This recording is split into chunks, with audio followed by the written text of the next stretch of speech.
morning, respected chief guests, dignitaries, and faculties from various colleges. I would like to extend a very warm welcome to everyone.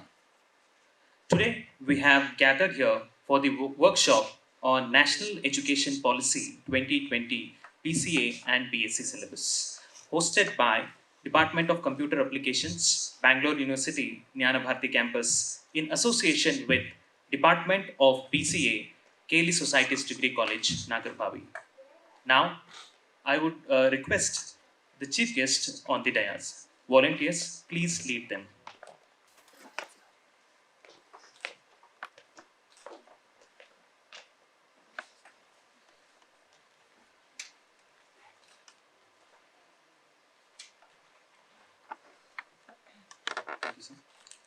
Before proceeding further, I would like to share a few words about the KLE Society and our department.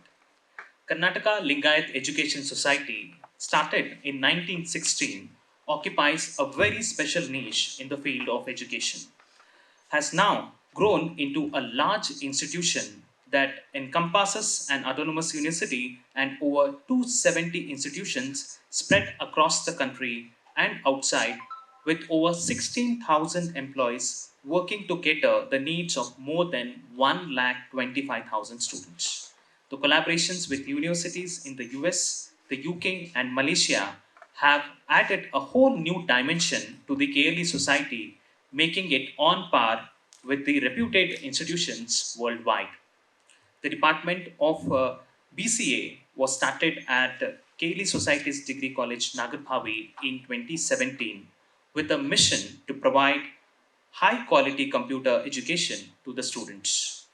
The institution grooms its students to excel as future ITians. We have plenty of learning opportunities for our students. We are associated with ICT Academy, UiPath, Brackle, Palo Alto, AWS Academy, Microfocus, and Salesforce. Now, let's begin the workshop with an invocation song. Now, I invite Swapna and Meghashri to render the invocation song.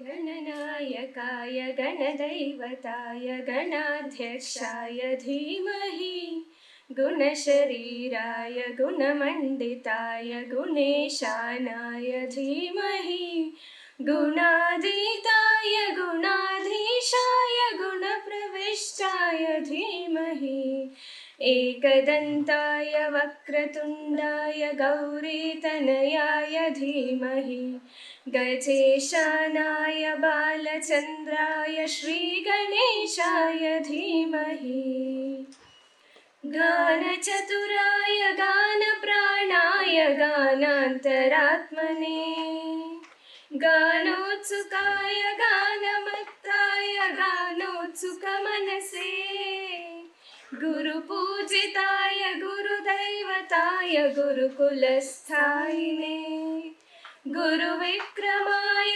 गुह्यप्रवराय गुरवे गुणगुरवे गुरुदैत्यकलक्षेत्रे गुरुधर्मसदारात्राय गुरुपुत्रपरित्रात्रे गुरुपाखण्डखण्डकाय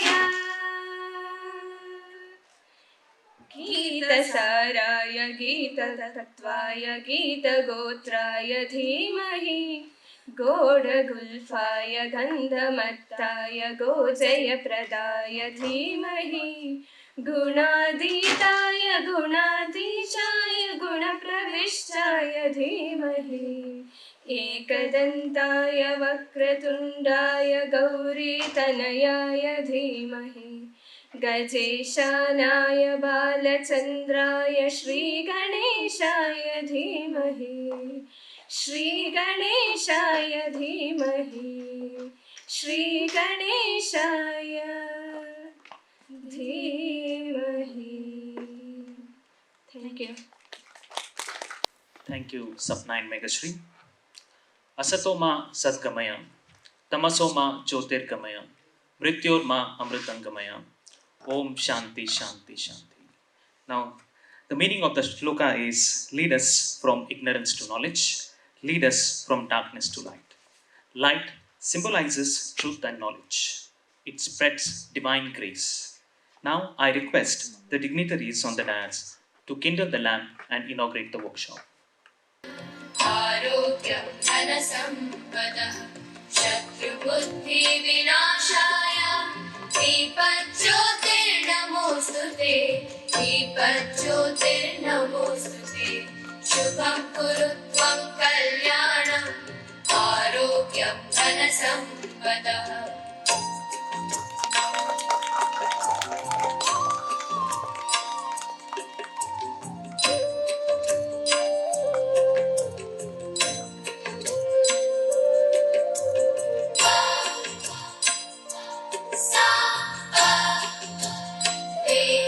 Thank you, sir. Now, I would like to extend to Dr. Murlidhar PL, Chairman BOS, BCA, and B.Sc. I request Dr. Krishnamurthy, sir, to present a bouquet and welcome Murlidhar, sir.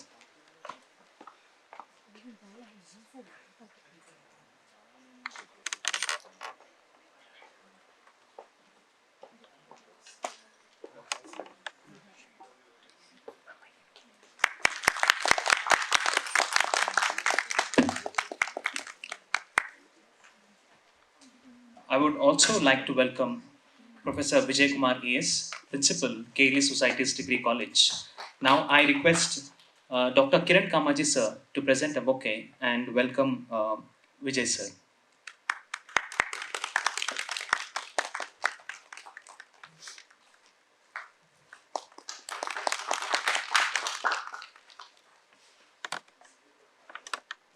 Now I request Dr. Murlidhar BN, Chairperson, BOS, BCA and B.Sc to take over the session. Sir, over to you, sir.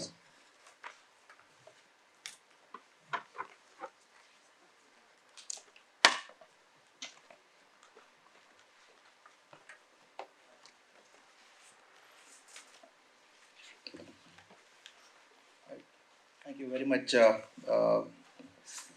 Vijay Kumar and KLE Society for arranging this hall for us.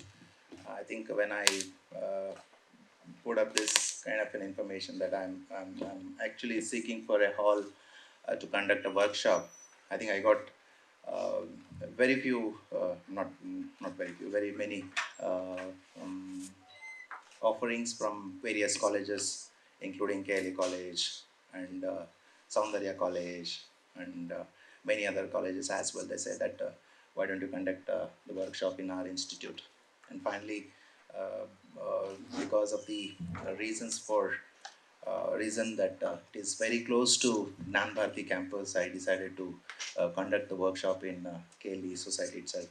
And Vijay Kumar has been very kind enough to arrange everything for us. And I think I'm thankful to the KLE Society and Vijay Kumar for all the arrangements which they have made for this workshop. Good morning, everybody. And I think there is an overdose of workshops these days. I think probably you would have attended many workshops on NAB. We conducted many workshops. One initially in Dayanand Sagar College, and then one was exclusively there for various colleges like Global College. Also, we conducted one workshop on NAB itself, and then we conduct a workshop in Seshadripuram College for Seshadripuram College teachers. And in that series, this is one such workshop. Basically, because I think the university wanted a workshop to happen from the department side. And then there was also many requests from teachers saying that we have few doubts on NAB, and therefore it is quite appropriate to conduct a workshop at this juncture, because I think we are starting the course now, BCA course of for NAB syllabus, and I think it's quite appropriate to conduct this. It's okay. I think. Am I audible? Yeah, okay. And Dr. Nazura is also here. She also actually asked me to conduct a workshop in her institute, but unfortunately it did not happen. But anyway, I think it's good that we are here. What I'll do is that I'll not talk too much about the NEP and NEP syllabus. We will basically get into the doubts part of it. But initially, I think probably I think having designed this course, having decided to change this according to the NEP plan, I wish to say a few words about the syllabus and then probably I think NEP. Probably I would like to ask you a question. How many of you have attended NEP workshops prior to this workshop? One, two, three, four, five. All right, okay. All right, so maybe I think I'll repeat myself a few times, but I think it is quite okay because not many of you have attended the previous workshop. What we'll do is that we will just talk about the objectives of NEP, and then we will say why we have designed this kind of course structure for BCA and B.Sc computer science students. Now, I'll take a classical example of Girish Karnad. I hope many of you know Girish Karnad, who has written, who is a who was a Gnanpith awardee, who has written many plays. He studied in Karnataka University, Harvard, and also he studied in Oxford University. In one of the interviews, he was saying that basically he did his bachelor's degree in mathematics, did his bachelor's degree in mathematics, but went to Oxford for his further studies in social sciences. And he works extensively. He worked extensively on history and basically on Indian history and many things. And then when the interviewer asked him as question, why did you choose mathematics? Why not social science at undergraduate studies? And then he said, mathematics was the best course for me to get into Oxford University. And that's why I chose mathematics as a subject for my undergraduation. And then he went and then pursued his social sciences in Oxford University. And also, he was probably, I think, the first Indian to be a student leader in Oxford University. So he was the president of Oxford University Students Association. Now, and he also elaborates and then he says that his mathematics helped him in writing many of the plays. And I hope you know the plays he has written. He has written very good plays like Taledanda, Tipu Sultan, and many such things. Yayati, Madhuvaya album, and most of it has been translated into English. And then uh, he is the one who translates his Kannada plays into English. Of course, he's no more, but he's there with us in his plays. He has translated all his plays into English on his own. And initially, he writes the plays in Kannada. And then few people asked him, why do you write only in Kannada and why not you write it in English directly? And he said, most of my feelings, my expression comes from Kannada. So I write in Kannada first. And then, because he has that English capabilities, he translates it into English on his own. And then saying that about mathematics, he says that most of the logic, and if you look at, if you read his plays, and you will wonder how can one be so very intellectual? It's very, very difficult, and then the complex thought process he puts it in his plays. You wonder, and then you get that inferiority complex when you read his plays. How can one individual be so very intelligent? So when somebody asked him how did mathematics help him in writing all his plays? He said most of his he says most of his logic comes from his understanding of mathematics. And then he's a very good historian. He reads history a lot, and that's how he comes out with this Tipu Sultan and many other plays, including the last one, Rakasa Tangadi, because he does his extensive research on history and then puts a lot of logic into it. Now, if somebody asks me, what is Karna to do with NEP? Carnot's life and his writings are the best example why one should have such a framework called New Education Policy. Now, he studies mathematics at undergraduate level, studied social sciences at post-graduation level, and then he writes it in Kannada, translated himself into English. So that's it. That's NEP for me.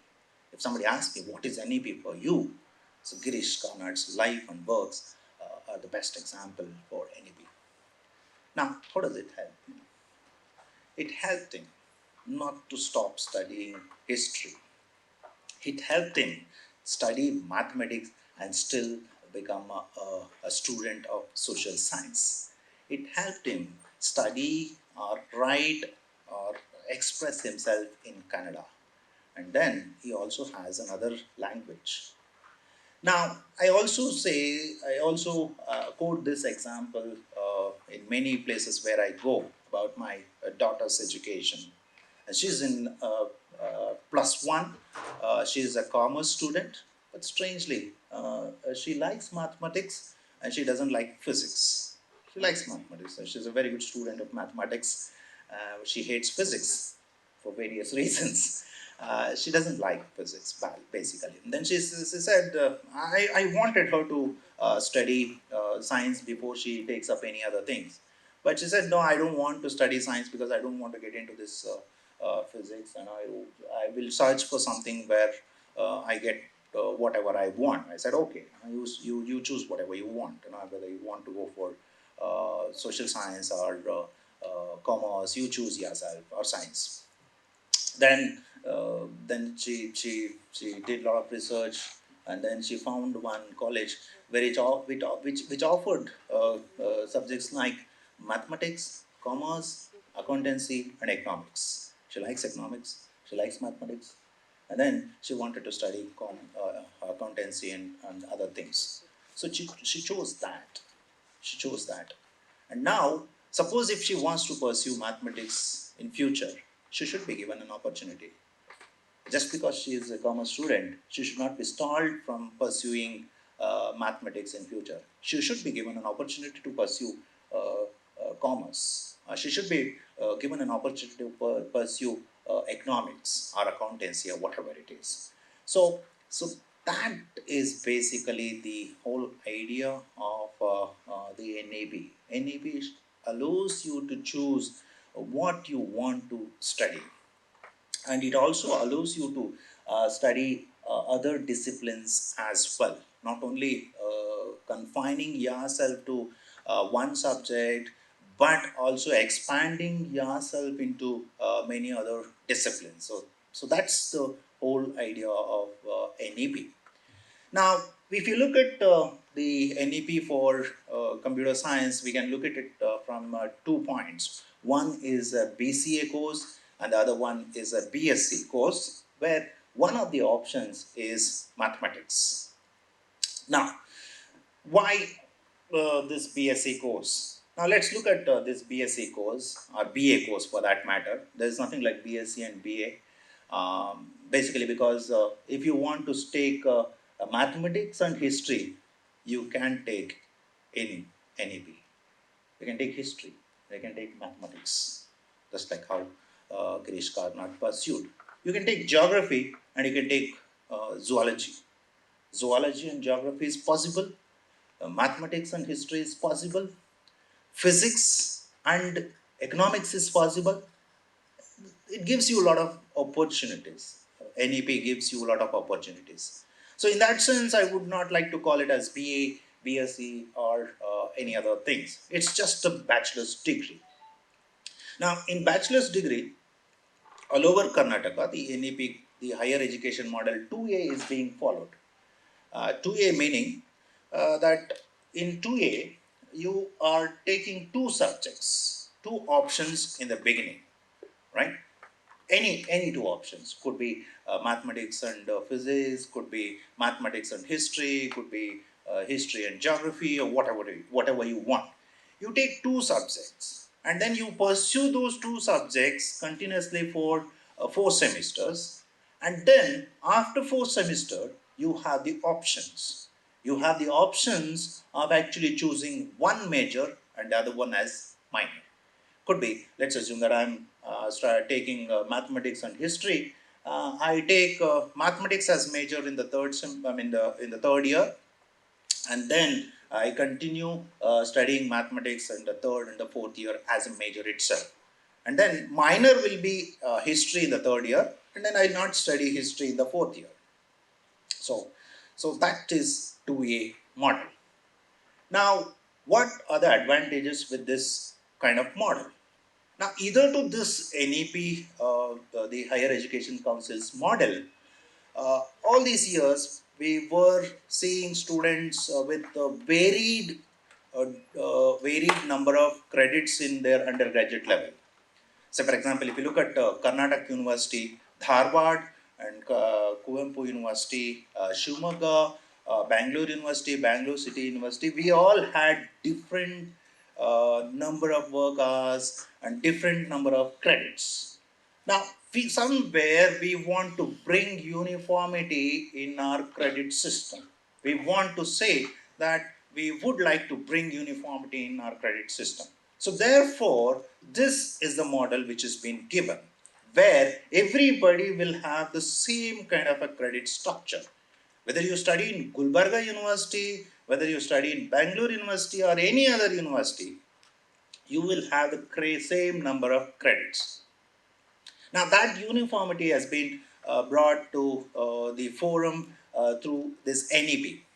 Now, what is the advantages of you having to have uniformity in your credit system? It's basically for mobility. Suppose if I'm in Dharwad this year and I want to go and then pursue my education in Bangalore next year, I can come back and then straight away I can get into, let's assume that I study first year B.Sc in Dharwad, and then I want to come and study second year in Bangalore. It's possible. It's basically for mobility because I will carry the same number of credits from Dharwad to Bangalore. I, I carry 52 credits or 46 credits or 50 credits. That is uniform. I actually get those credits and then get into Bangalore University, and then I study the second year in Bangalore University, and then I decide to go to Tumkur in the third year. Then I can go to Tumkur in the third year and then carrying the same credits without having to have a burden of studying additional subjects. I can go to Tumkur and then study. So that's basically the mobility option one which is being given with uniform number of credits. The second mobility is the following. I want to, I study 1 year and then I get a certification course. And and then I don't want to pursue my education at this point in time. I just want to go and then work for some time and then come back. So what I do is that I study 1 year and then I quit. I go and work for some time and then I come back and then join the second year. That's possible. The multiple exit and entry is possible through this NAB. I joined the first year, I study for 1 year, I quit the first year, I go to work for 1 year, I come back, and then I join again to the second semester, second year. I study the second year, and then I decided to quit. Then I quit the second year, I go work, I come back, right? And I join the third year, I quit after third year, I go work, and then I come back. So this is also possible. Now, why is this possible? Why is this important for us? Now, if you look at any of the Harvard School of Management model, now you know why Harvard School of Management came into existence. It's post World War II, and then they wanted to increase the productivity. And they did a lot of experiments, and then you will read all this in your political science and then business studies. So they did a lot of experiments, like scientific experiments, like human behavior experiments, and then they conduct many experiments, like even they experiment on illumination also. And then basically they wanted to increase productivity in America, but they did not, or they could not achieve the results. And then at that point in time, they started an idea of having to have a Harvard School of Business, where what they did is that they selected people among this industry who had some experience of having to have worked in that industry. They took them, and then they actually conducted a course for them for 1 or 2 years, and then they gave, and then they were saying that the IMB model is not, our Harvard School of Business Harvard School's model is much better than IMB model, basically because the students who are in the class are all experienced people who have prior experience on the industry model. So they're the ones who get into that. And now, in your BCA or in your degree, in your future, you might see different age group students. Those who have quit the second year, they go and then work for 2 years, and then probably they'll come back after working in industry for 2 3 years, and then they come back, and then they continue their education. So this is the model which is which will be, this mobility will actually enhance their learning, and it will definitely help the whole classroom structure. And all of us know that it will be it's so much fun to teach those students who have prior knowledge of something.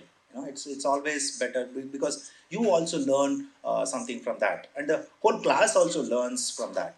So that is the mobility structure which has been proposed in this new education policy. So two kinds of mobility. One can actually come from any university to this university. That's one kind of a mobility, and the other mobility is that you can actually quit and then go work and then come back. Now, if you quit at the first year, if you quit after the first year, you get a certification course. If you quit after 2 years, you get a diploma.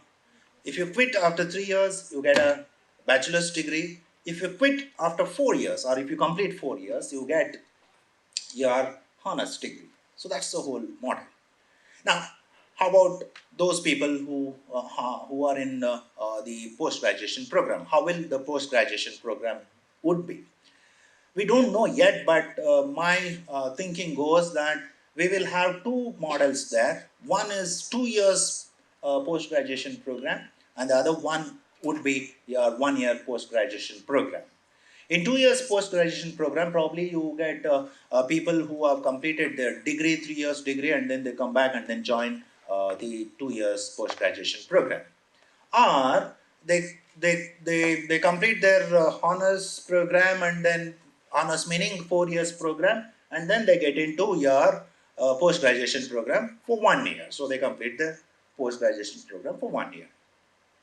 Now, in that sense, you might ask me, will MCA continue to exist, or will that be translated into MSc Computer Science? We don't know. We don't know yet. So probably I think we will know about this after 1 or 2 years. Probably in my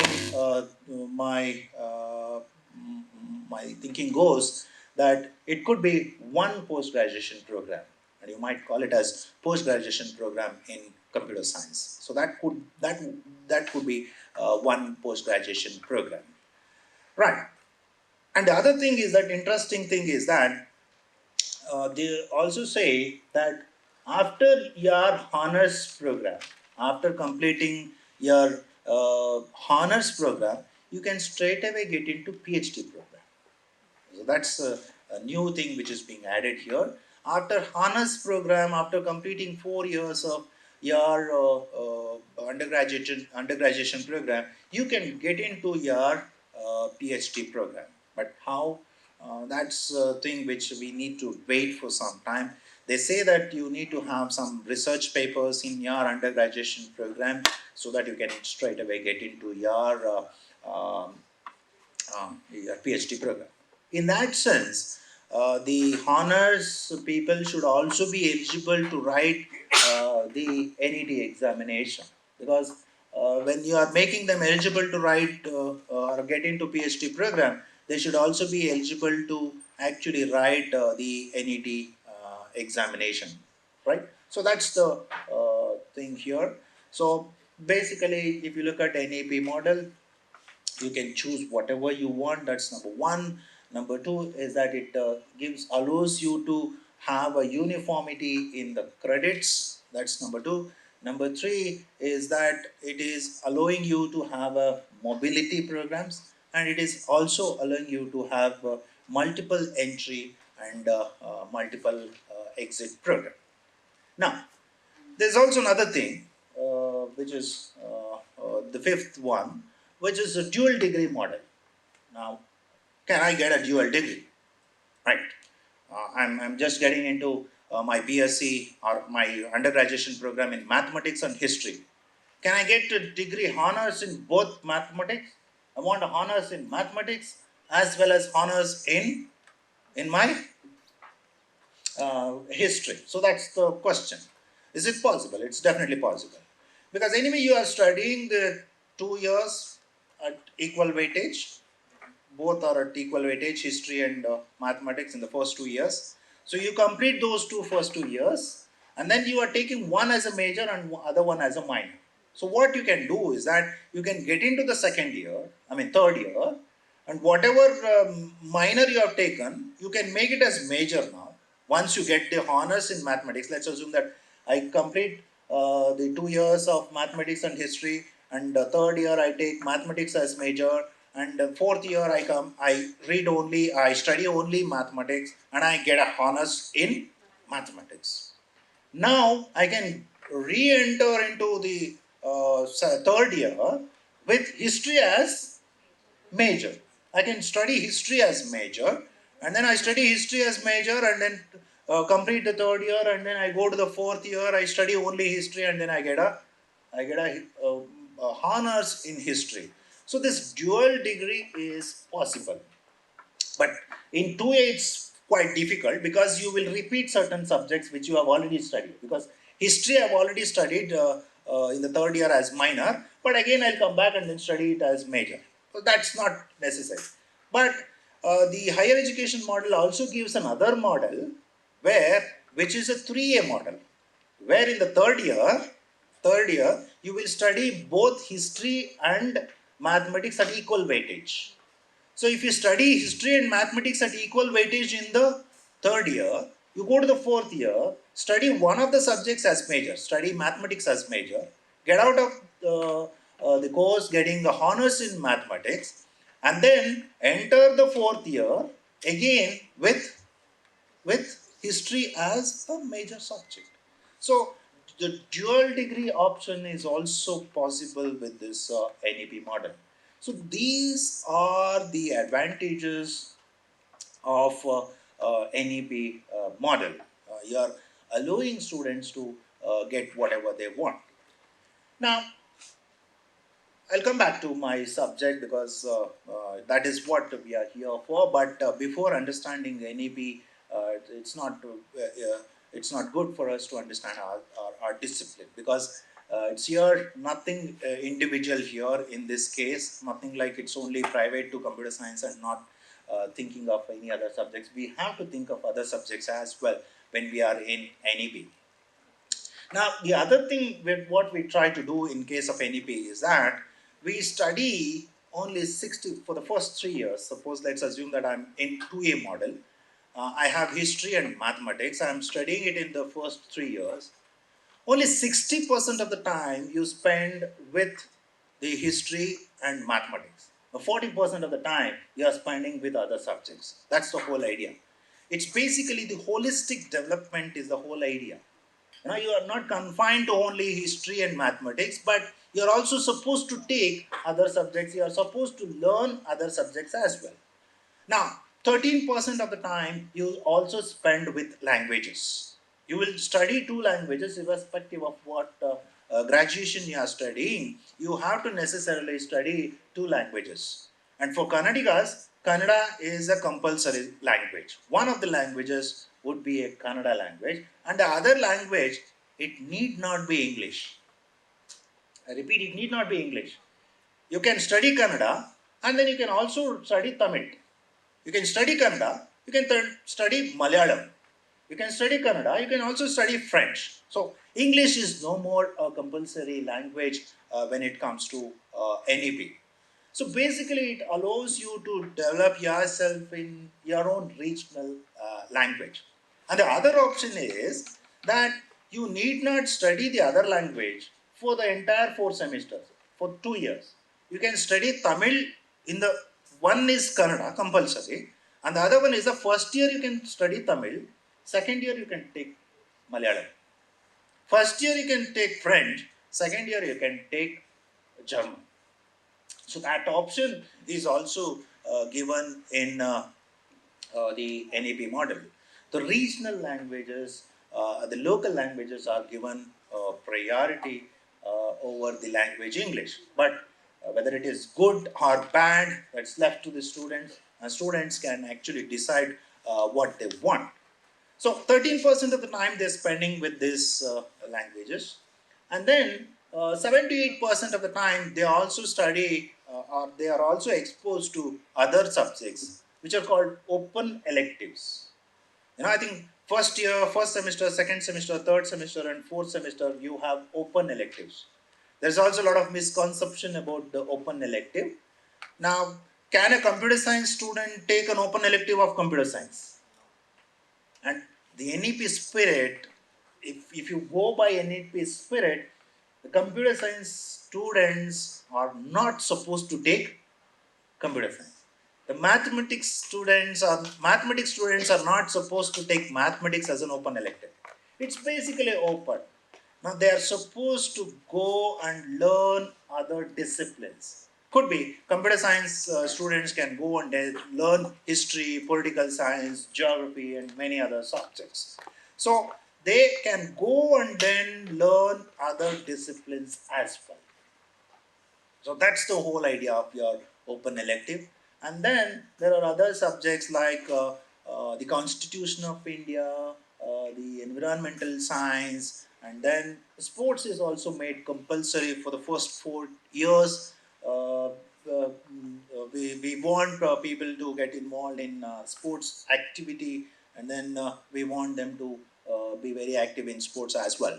Now, here in this case, I think De Villiers is a very good example. I hope you know De Villiers, who's a South African who plays for South Africa. I just go and see his biodata. I think you will be shocked to see his CV. He has won many prizes in science. He plays hockey for his country. He plays football. He plays cricket for his country, and he is very good at studies as well. Now, so what we want is that we want people also to get involved themselves in sports activity and extracurricular activity.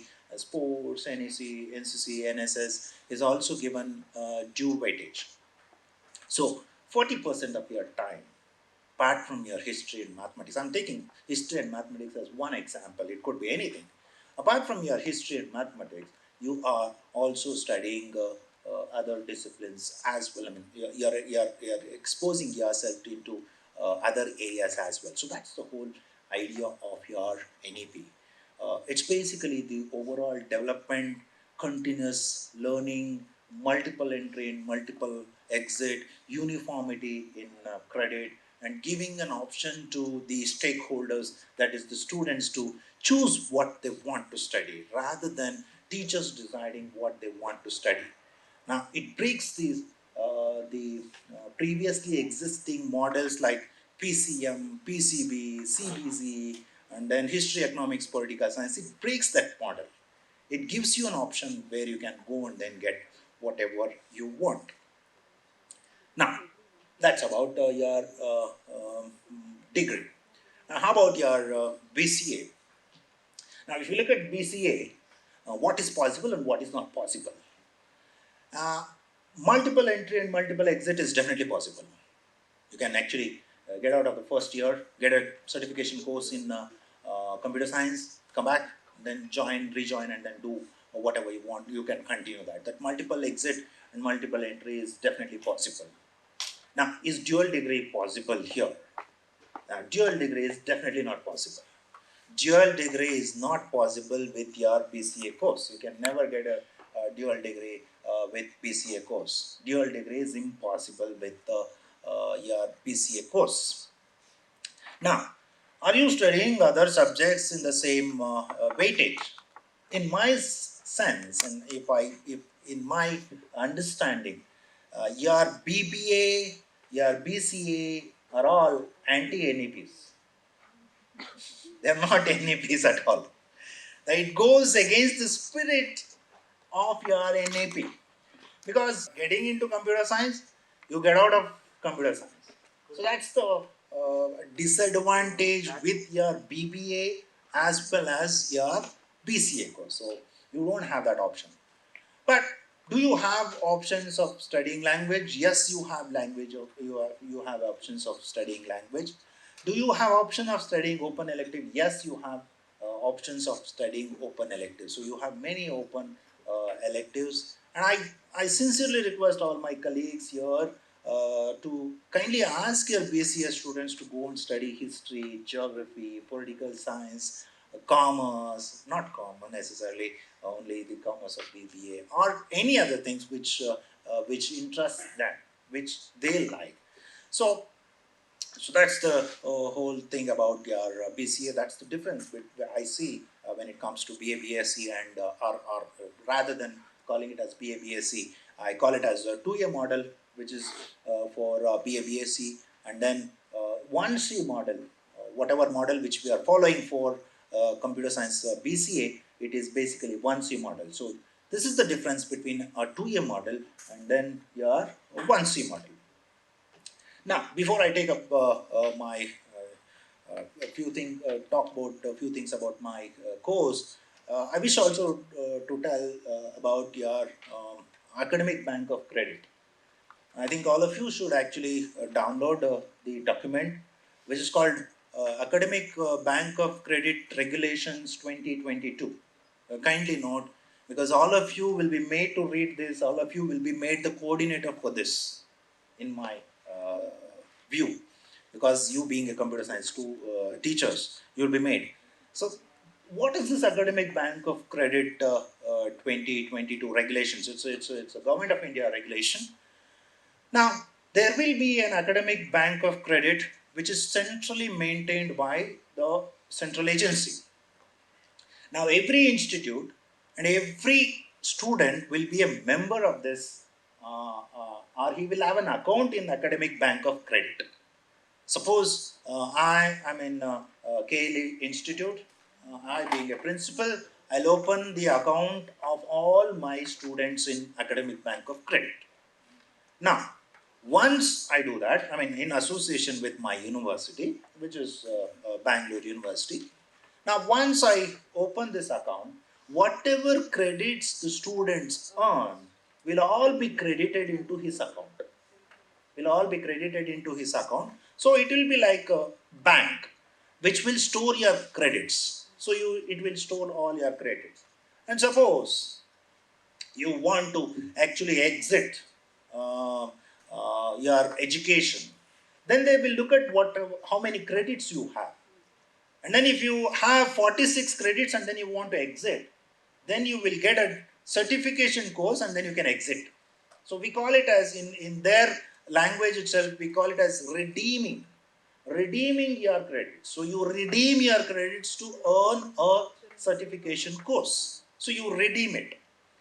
And then if you have 100 plus credits, so you redeem your credits and then get a diploma course. Now, how long you can keep your credits in your academic bank of credits? You can keep it for 7 years. Theoretically, I have these credits, 46 credits. I keep 46 credits, and I go and then work for 6 years. In the seventh year, I can always come back because my credits are stored for 7 years. So I can come back in the seventh year and I can continue in my diploma course. And then I get 100 credits. I can go work for 7 years. I can come back again after 7 years to join my degree course. So this is basically your academic bank of credit. And then all the mobility from one institute to the other institute is possible with this academic bank of credit. So this academic bank of credit will allow you to have this mobility, will always store what are the credits earned by any of your students. So all the credits earned by your students is stored in your academic bank of credit. That's number one. Number two, suppose I want to go and then get credits, not necessarily from your institute, but maybe from institutes where which is centrally recognized, like Swayam, like NTPL. Can I go and then get my credits from NTPL? It's quite possible. I, I go and then register myself with the Swayam. I earn some credits. Probably I go and then get a course on data structures. I earn some credits, and those credits will be credited to my account in my academic bank of credit. So that's possible. You need not have attendance in your college, but I go and then get my credits from my Swayam or NTPL, and then those things will be credited into my account in my academic bank of credits. So this is possible. So these are the things which are possible with this NEP. And then keeping all these things in mind, we have framed our syllabus, and then we have your BCA syllabus. And I would like to say here is that uh, we also got a lot of feedback from many people, including Dr. Nazura here, who is a hardcore critic. And then whenever I send something, she actually goes through it very carefully, and then she criticizes it thoroughly, and then she gives her own opinion. And I think people like her actually helped me in actually designing this syllabus. So that's what it is. So uh, I will now briefly talk about the intentions of having to have this kind of a syllabus, and then probably I think we will open the forum for discussion. Probably we can have a discussion on this syllabus, and maybe if we have gone wrong somewhere, we can always actually correct it in the next year. Now, everywhere there is talk about bitcoins. Now, I think people are there are a lot of advertisements on Bitcoin. Basically, bitcoins. People are actually asking you to purchase bitcoins, and then many such things. This was not there. This was not the scenario some years ago. I clearly remember that in one of the conferences in Jain College, maybe I think 7, 8 years ago, or probably I think some 10 years ago, one of the students came up with this topic, and then she was presenting. I was taken aback. I said that how is it possible somebody who is not controlled by any of your governmental agencies like Central Bank of India or Central Bank of Europe or whatever it is, how is it possible that people create coins and then circulate those coins, and then how can people actually use it for any of the purchases or any of the transactions? So I couldn't understand. So I just did a I didn't approve that whole paper at all, and then I was critical of those papers. And that has become reality now. Everybody is using bitcoins. Everybody is talking about centralized mechanism. Everybody is talking about ledger which is distributed, ledger which is not central. Now all those people, right from the word go, where people used to transact from Europe to India many years ago, they always had this double entry system. They coined double entry system, and then they used this double entry system so that they maintain integrity of any of the transactions. And then from that double entry system, we are actually getting into something like a distributed ledger. From that ledger, we are getting into a distributed ledger, where people have these ledgers in their local places, and then those ledgers are also uses the hashing, and then they use their security mechanism, and then they keep those ledgers locally. And whenever only updating is possible, and no other operations are possible, only updation. So you have your ledger, and if somebody makes a transaction, and then you actually everybody updates their ledger in their local system, and then they say that okay, ledger is being updated. Huh. You're looking at a distributed system. You're looking at something like a non-central system, which is basically cloud system. Why did we go for this? Because when you look at any of the centralized system, you know that trillions of dollars are being stolen from this centralized system, because there is a massive problems with your network security and many other securities. So there is a security problem. So we went for your distributed system. You're looking at the distributed system. You're looking at the security in this distributed system. You're looking at the transactions which is consensus. You're actually talking to each other, and then you're making a consensus effort, and then you're actually updating your own transactions. Then we call this as a chain of transactions. Call it as a blockchain. Then every other activity now has become a blockchain. Government of India is pushing for blockchain. Government of India is pushing for blockchain. You name a thing, people are looking at blockchains, because they want to keep the activity distributed. They want to keep the activity which is not manipulated, or which has the integrity. And then we are looking at such kind of a thing. Now, do we do we need to actually not talk about blockchain in our syllabus? Definitely, when everybody is talking about cryptocurrency, everybody is talking about the blockchain. We need to talk about blockchains in our classrooms, and therefore we have blockchains here. Now, if you look at any of the government projects, these days government projects talks about smart cities. They say that, right? So if you have environmental problem, if you feel that some roads are actually having a massive environmental problem, we will guide you, and then we will direct you to some other roads. Or if your dustbin is full, we will know that your dustbin is full, we will come and take it.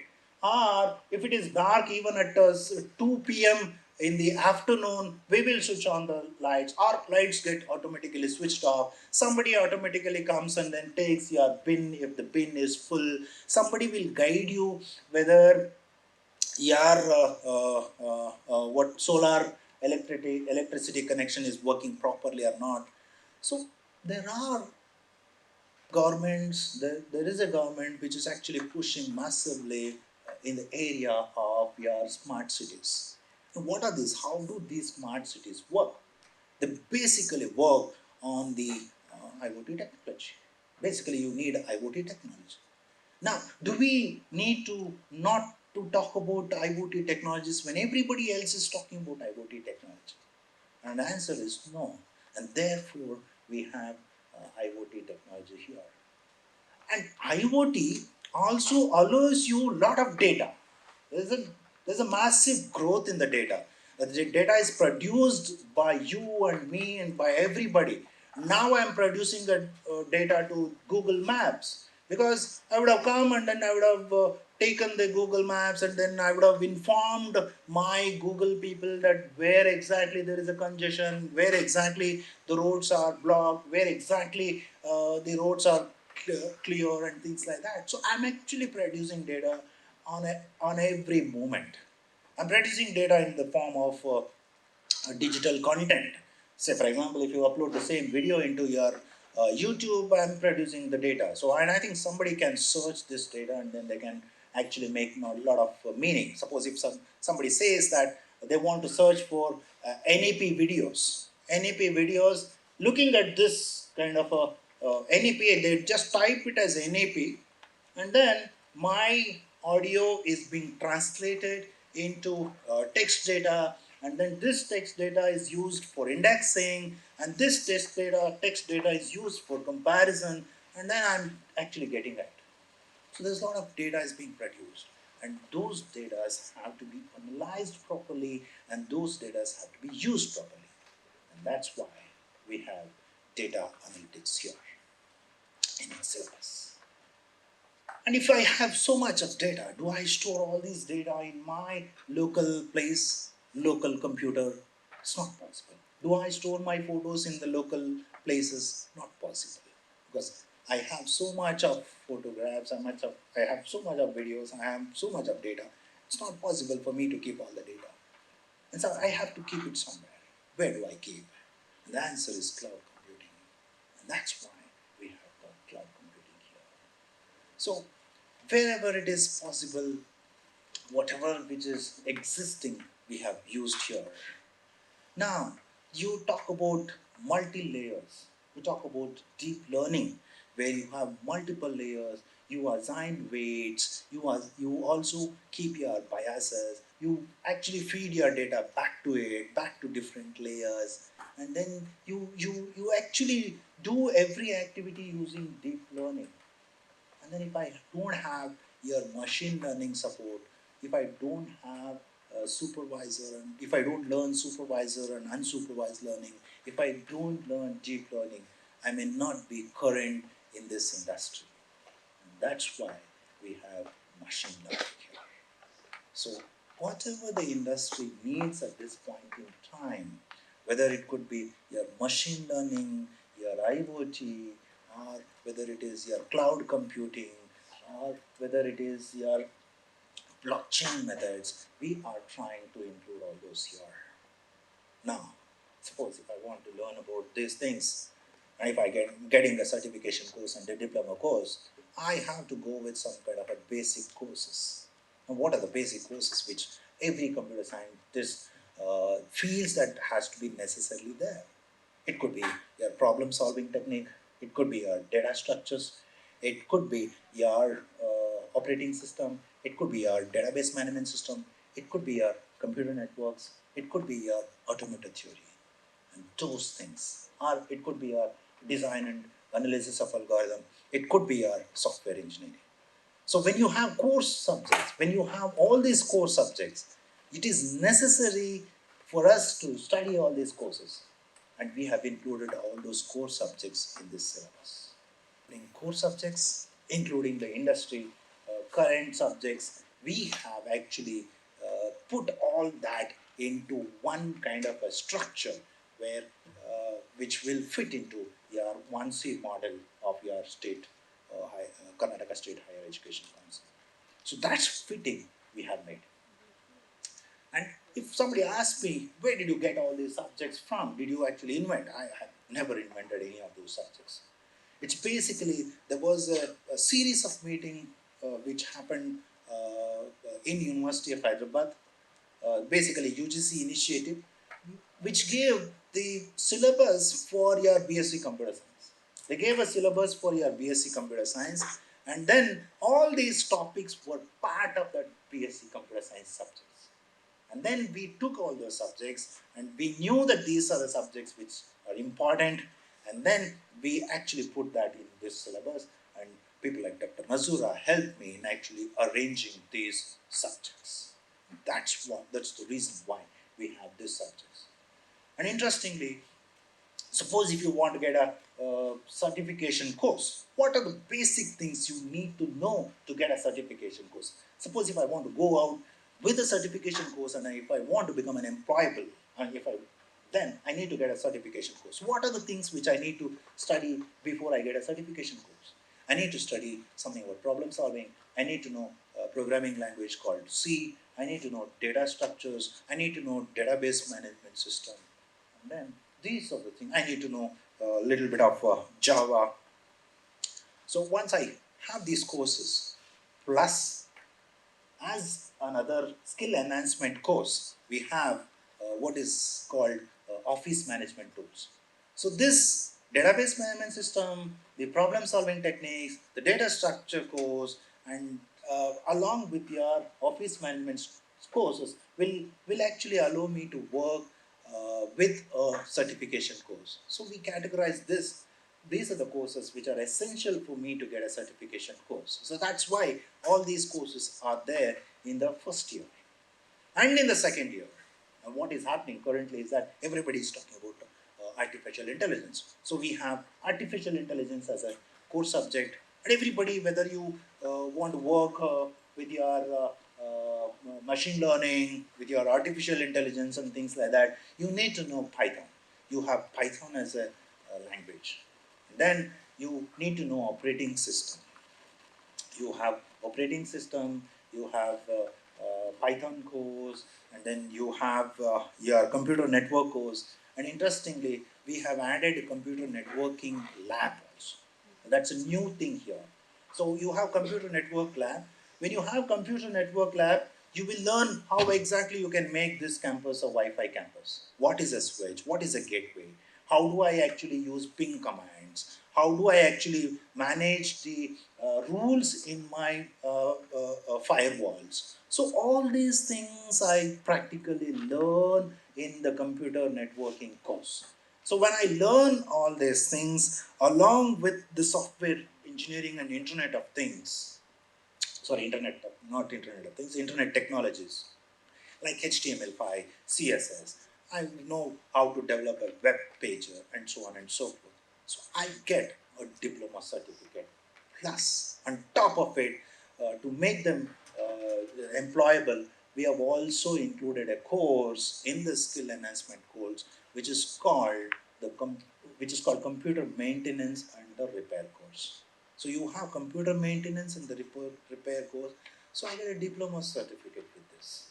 And then the rest of it, as you know, it becomes a little more advanced.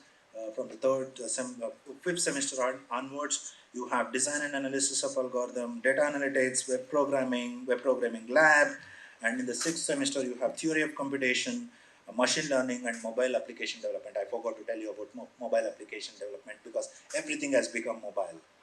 You hardly touch your laptops these days. Now forget about desktops. You hardly touch your laptop these days. Everything is through your mobile. So that's why you have mobile development in the sixth semester, and then machine learning, and so on and so forth. So that gives you a degree. So if you have degree, then it's you have learned a lot of courses, and and from third year onwards, you also include occasional courses. So we have included a very interesting vocational courses. We have included a vocational course like quantitative techniques, which will help them in campus interviews. Which will help them in campus interviews. We have included a vocational course which is called technical writing, which will help them to become a technical writer, because most of the technical writers are from English department, and in near future if a computer students want to become a technical writer, he can become a technical writer. And then we have also included what is called the content design. Everybody is actually getting into content design aspects, and then we want students also to learn about how exactly what is to be learned in digital content design. So that's why we have included digital content design as well. And then finally, if they want to become an entrepreneur, we are also teaching them how to manage the projects, which is called project management. So these are the things which we have included, and additional course. On top of it, as a skill enhancement course, we have also have an additional course which is called cyber law, cyber forensics, and intellectual property right, which is not there earlier. We have also included intellectual property rights per se. So, so this is basically my BCA syllabus. I hope that we have included all those subjects which are very important. Probably we have forgotten few subjects like artificial neural network, which is actually in the form of deep learning, which is making a lot of noise now. Probably I think somewhere we can include that in the near future. And people are also talking about fog computing these days, where you have cloud again becomes a centralized system, and then we don't want to be a centralized system. We wanted a decentralized system, and then we wanted those clouds to be in the form of a fox. So you have a fog computing. That's the word which people are talking about now, and then we may be able to bring in all those subjects in the near future, like fog computing and then deep learning and things like that. But as far as my knowledge goes, this particular course is on par with any of the engineering courses. This is actually, in my opinion, is on par with any of the engineering courses. If we do justice to this course, I think our students will be much better than our engineering students. So this is about my BCA course. And then if you look at the B.Sc computer science course, the other subject is quite different. As I tell you that it could be your history, it could be your chemistry, it could be your geography or whatever it is. As computer science students, what do they learn? And you know that you have only one option is possible for the first 4 semester, one theory, one practicals. So we made sure that we keep those theory and practicals in the right place. We have problem solving and see. And the other thing which we need to learn here is that the number of hours. The difference between a BSc and a BCA course is the number of hours. In case of BSc computer science course, it's all 4 credit courses. But if you look at your your BSc computer science course is a 4 credit course. Your BCA is basically your all the courses are either 3 credit courses or mostly all computer science courses are 3 credit courses. Now, how do you define a 3 credit course? If you teach them 3 hours, then 1 hour per week for 16 weeks, then it's 1 credit. I repeat, 1 hour per week, right, for 16 weeks will give you 1 credit. Meaning 16 hours if you teach, you will get 1 credit. If you teach 32 hours, then you will get 2 credits. If you teach 48 hours, you will get 3 credits. But 48 is a difficult number because there will be a Naraka Chaturthi, there will be Bali Padimi, and then there will be other festivals as well. So 48 is a optimistic number. So we have come to a conclusion that it could be a 45 hours course. So your 45 hours course will fetch you 3 credits, and your 60 hours course will give you 4 credits. So we have slightly enhanced some of the topics in the BSc computer science course. Yeah, so we have problem solving technique in the first semester, and then the associated lab, data structures and data structures lab in the second semester, Java and then Java lab in the third semester, operating system and Unix lab in the fourth semester, database management system and database management system lab in the fifth semester if it were to be a minor course. Why I have given two different things is that minor or major, we don't know what people take. People might opt it as minor, or people might take it as major. So that's why we have given both the chance as well.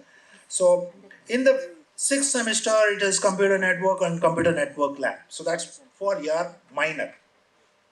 And if you opt it as minor, you may not learn it in the 7th and the 8th semester. That's why you don't have any of the computer science subjects in the 7th and the 8th semester. But if you take it as a major, okay. So I have this.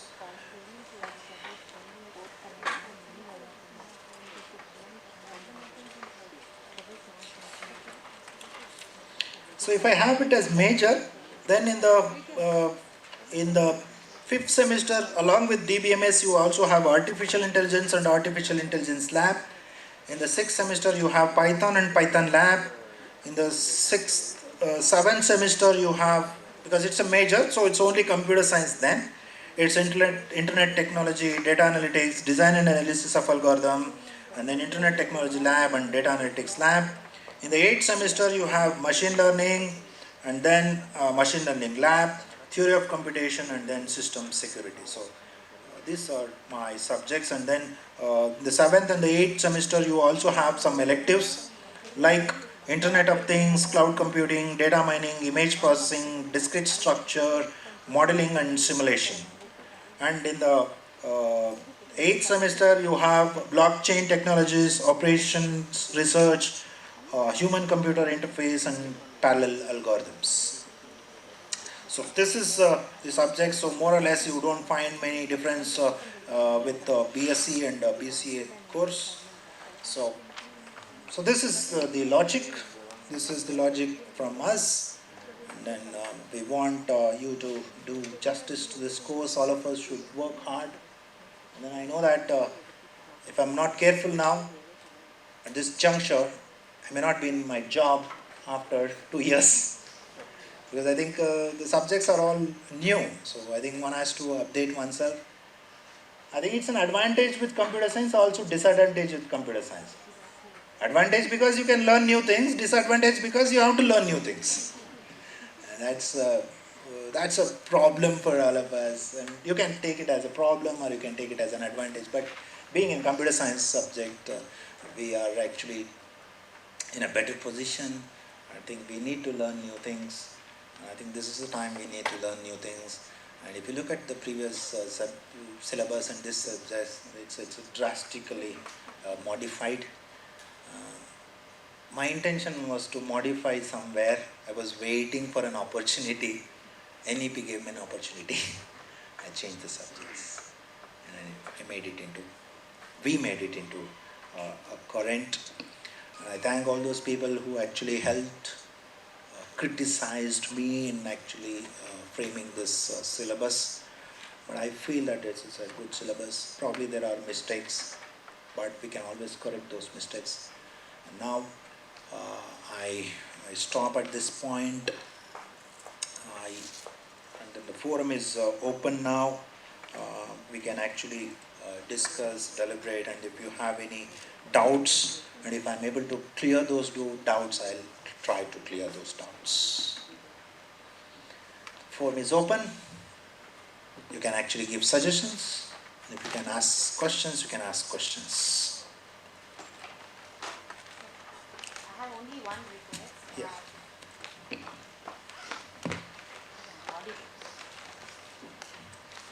Sir, I have only one request, that is whatever syllabus which has been framed now, can we get even the blueprint of evaluation process so that will help us know how depth we can start with?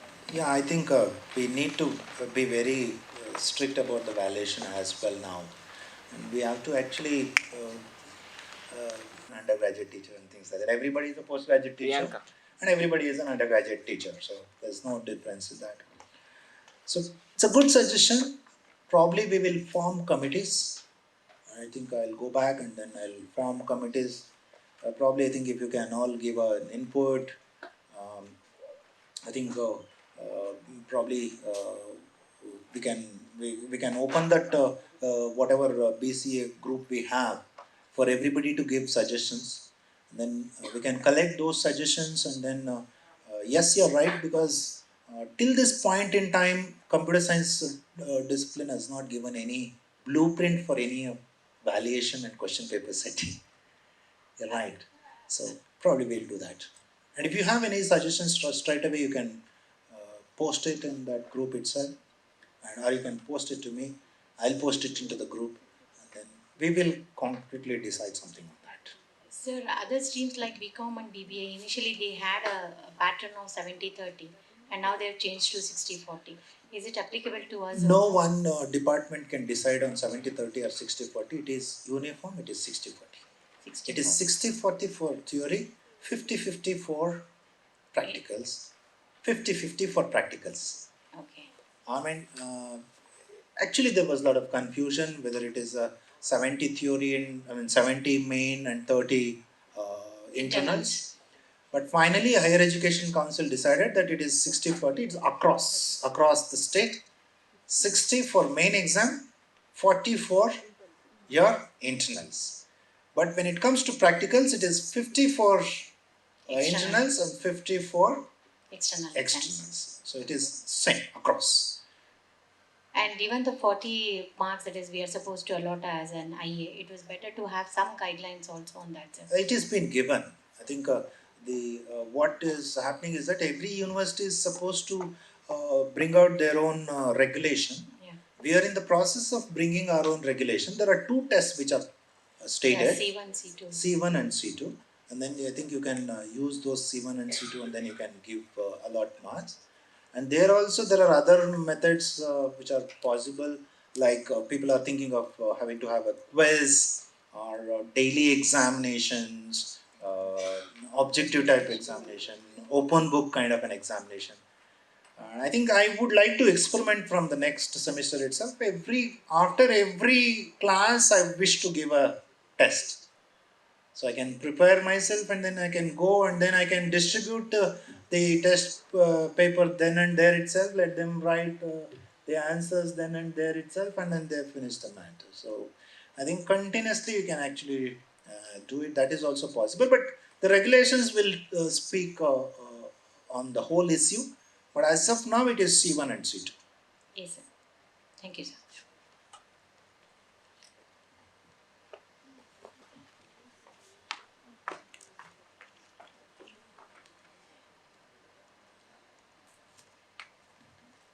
Oh, Please introduce Yeah. yourself. I'm Dr. Nazira. Sir, are we planning to change our style of question papers? Because what I've seen is from the question papers, the questions are kind of diluted. Like, for instance, machine learning. What is machine learning? What are the machine learning algorithms? So, what happens is over a period of time, we kind of, most of the colleges and teachers end up teaching, the important questions and the subject is diluted. So, more concept based. I think it is a very valid question. I think you are quite right. As a BOE chairperson, we also feel very sad to look at. I think it's, along with the valuation, question paper pattern can also go with that. Probably, I think we should also look at in terms of giving weightage to each of the units as well. Because I think mostly question papers appear from one unit and then they neglect the other unit. Uh, if right now we are in the process of actually giving the framework for the question paper. I think at that point in time, we will definitely try to give a in-depth description of how the question paper has to be. Probably, I think we will take your suggestion, and then we will come up with some kind of. Again, we will form a committee, and then probably I think all of us can discuss and deliberate, and then it can be more like concept based. It can be more like out of the box thinking kind of a thing, because that's necessary for us. Framing the syllabus is not the end of the story. It's basically the evaluation is more important thing than the syllabus. So I feel that you're right, but definitely we will do that. We will do that. If you have any suggestions, probably I think you can give it. Then we will circulate those suggestions. We can actually come back with kind of a thing, because I think all of you can give a suggestion. Then I can put together all those suggestions, and then I can put it in the group, and then group can actually give suggestions, and then we can include that. That's possible. I think I strongly feel that it has to be more of a problem oriented kind of a question paper, where you have problems, and then you are asking students to actually solve the problem. I feel very sad to see the data structures question paper itself. Write a short note on stacks. Why should I ask anybody to write a short note on stack? Now, probably I think I can give an interesting question like, given these numbers, push four values and pop five values, and then tell me what is there in the stack. Something which is very interesting, and then give some expression and ask them to convert that expression into infix expression into postfix expression. So it's a kind of a thing which interests students, which interests values. That's for people to get 80%. I think people should slog to get 80%. People should actually pass, but people should slog to get 80%. And those who are very good only should get 80%. Yeah, right. It should be a mixture of both. Yeah. So projects. No, in the syllabus we don't have projects. I think it's an interesting thing, but Yeah. we have said only practicals. Yeah. We have said only it's practicals, and right now we have given lists only for data structures. We have given list for your problem solving. We have given list for Java, and we have given list for database management system. But any of these other things like internet technologies, web technologies, and probably I think IoTs, they'll all be project based. It will not be practical based. It's a mixture of that. Probably 50% will be some programs kind of a thing, and 50% will be your project thing. So if you look at that from that angle, from fifth semester onwards, they should start their projects. They should start their projects from the fifth semester onwards. Every practical will be associated with practicals. So that we will do it. Hope you are getting what I'm trying to say. Half of it, or 50% or 30%, will be a program kind of a thing, and the rest will be a kind of a project. So they can go and then do like web technologies or internet technologies. Now, what I can give as a problems? I can only say that use this CSS. I can only say that use HTML5 and then create this calendar or whatever it is. So those kind of things we can give it. And the rest of things we can also say that you please design your own website and then come back to us. That can be evaluated. So it will be 50% of programs kind of a thing, 50% of the project things. I'm not very happy with the 100% of practicals thing, because you can always steal projects. So 100% project may be possible in the honors degree, where we will not have any programs kind of a thing, but we will have only a project kind of a thing. So that's possible in case of honors, but third year onwards, we will definitely give projects and practical programs. Yeah. Any other things?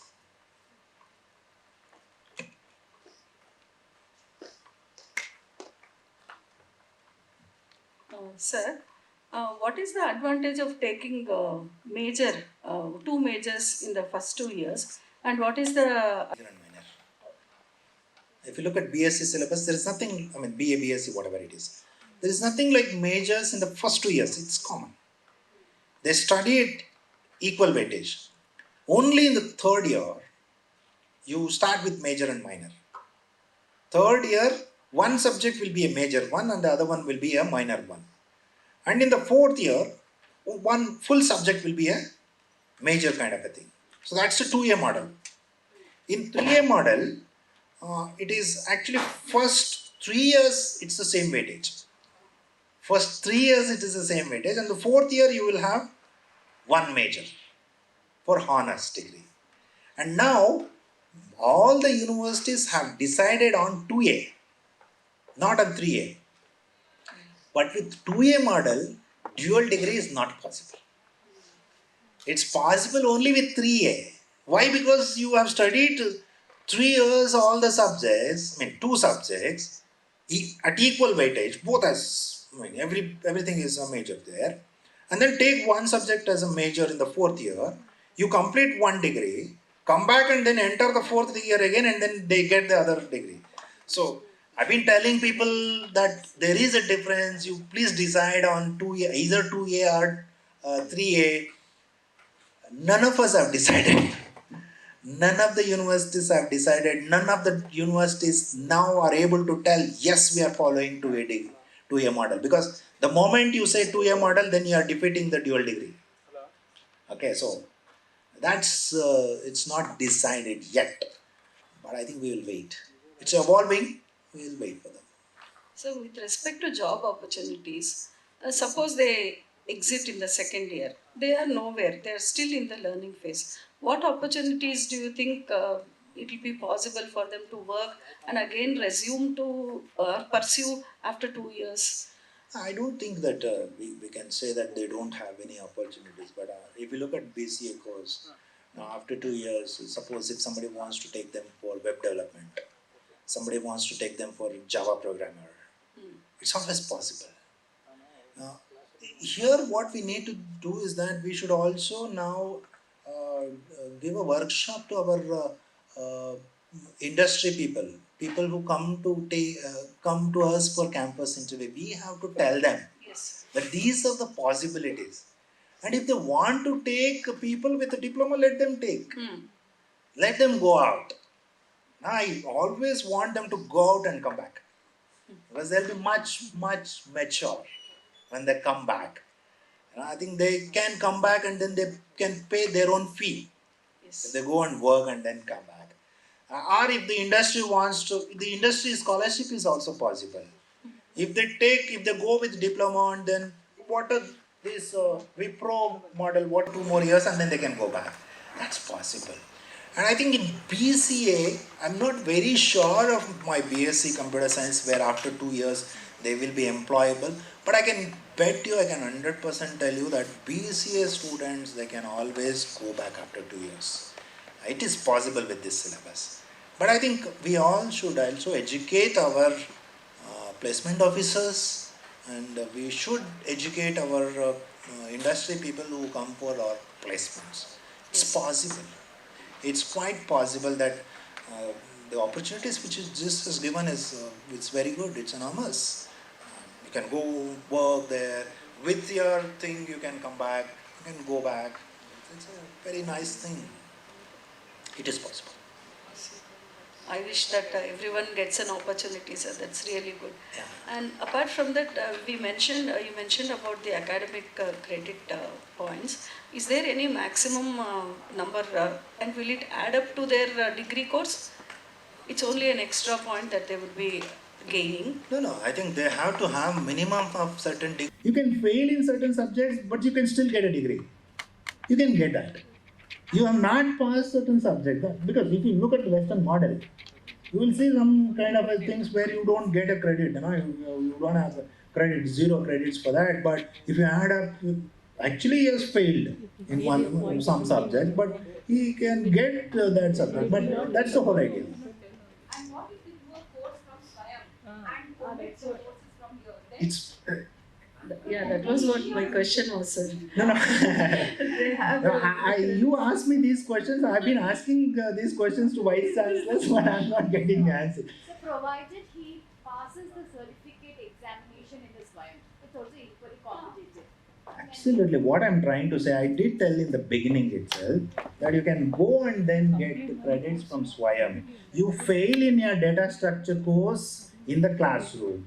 Go to Swayam and then earn those credits, and then you get those credits. It means that you are passed. You have passed in that subject. So that's the whole idea. That's the whole idea. But still, what I'm trying to say is that if you add up those credits, you are giving for 52 credits, but minimum credits to get a certification is 46 or 48, which means that you can still fail in certain subjects and get a decertification course. So, is there a limit that how many subjects he can fail in the college? I'm just imagining this. Nobody has given you. Because there are some I'm students. just imagining this, and Yeah. because it is, we have to wait till the regulation is out. But I've been asking these questions to clarify. But we are in the process of some kind of a new system. because nobody is able to answer all the questions. So we will not orient the students on this. Sorry? So we will not orient our students No, on don't this. do that. Don't Yeah. do that. I'm just telling this to only teachers. It's only for teachers, not for students. It's actually theoretically meaning that when you say you are getting degree with 46 credits, what does that mean?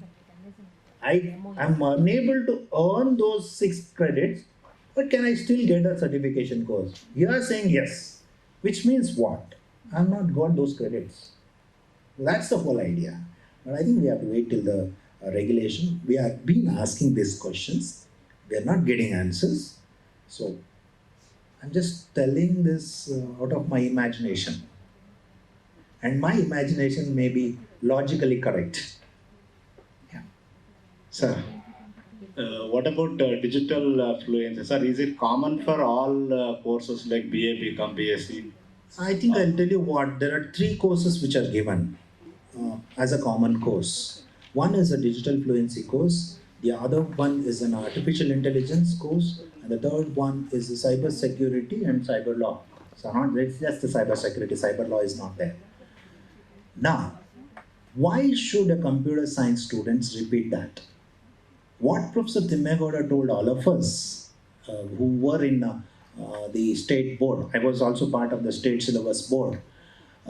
Professor Timmegoda, who is the vice chairman of this higher education council, who clearly told us that anyway, these are the courses, computer science, all these are computer science courses.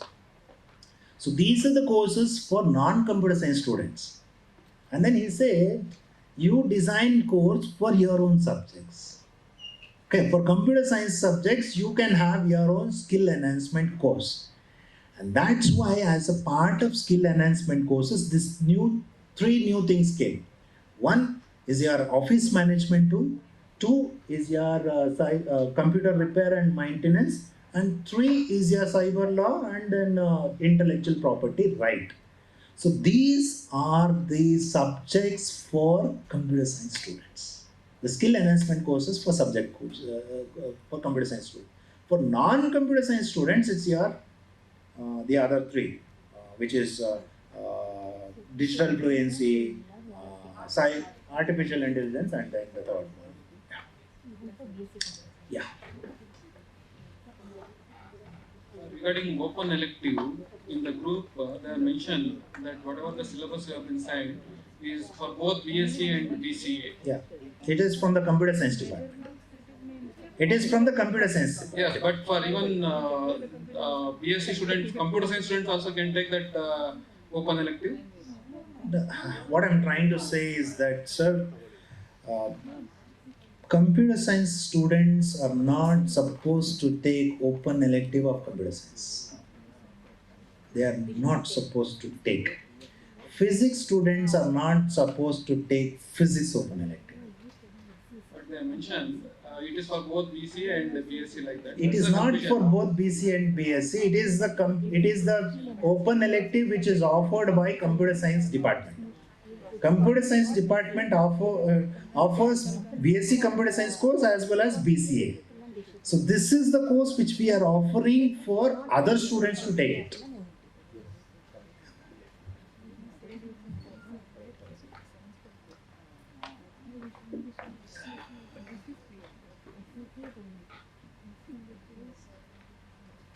I think Dr. Nazura has a question. So data structures is difficult to teach to the first year students, first semester, because we have students who have not studied computers at all. I don't know whether it's, yeah, they're from commerce, they've not studied computers at all. Like we have to go fast forward on C, finish all the structures fast, and then start with data structures. Practically a little difficult. I'll ask you one question. I'm discussing, basically, it's a loud thinking. Suppose if I'm looking at a function call, I'm teaching C program. I'm looking at function call. You say that function call is value by reference, call by reference, or call by value, or whatever it is.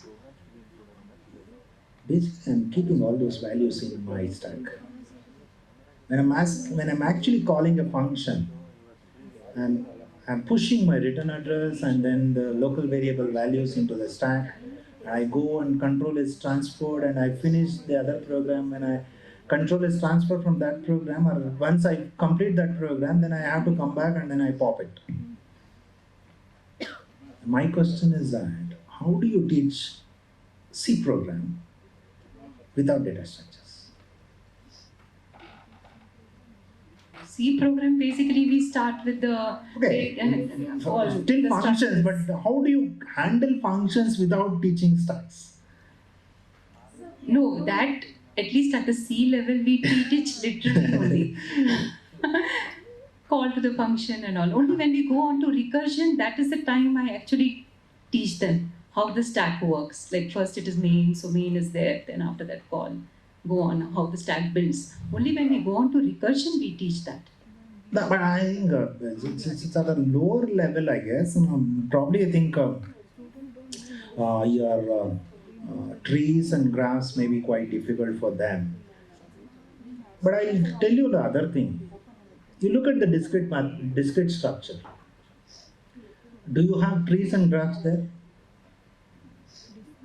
We have. We have. Okay. You look at your problem solving. Do you have matrices there? Matrices is definitely there. Matrices is there in problem solving because we have quite a few problems there. We also look at Fibonacci number and factorial number as a recursion. Recursion is there. So in C program also we repeat matrices. In problem solving also we repeat matrices. And in your data structures also you repeat matrices. So if you look at that, certain subjects are getting repeated. In your discrete structure, you are talking about trees and graphs. In your data structures, are also you are talking about trees and graphs. Now, my intention is that, especially probably I think for practicals it may be difficult, but for theory course, if you want to learn trees and graphs, anyway, it is part of discrete structure. I'm just adding that. Matrices, anyway, it is part of my problem solving. It is there. Stacks is definitely part of your C program and then it is there.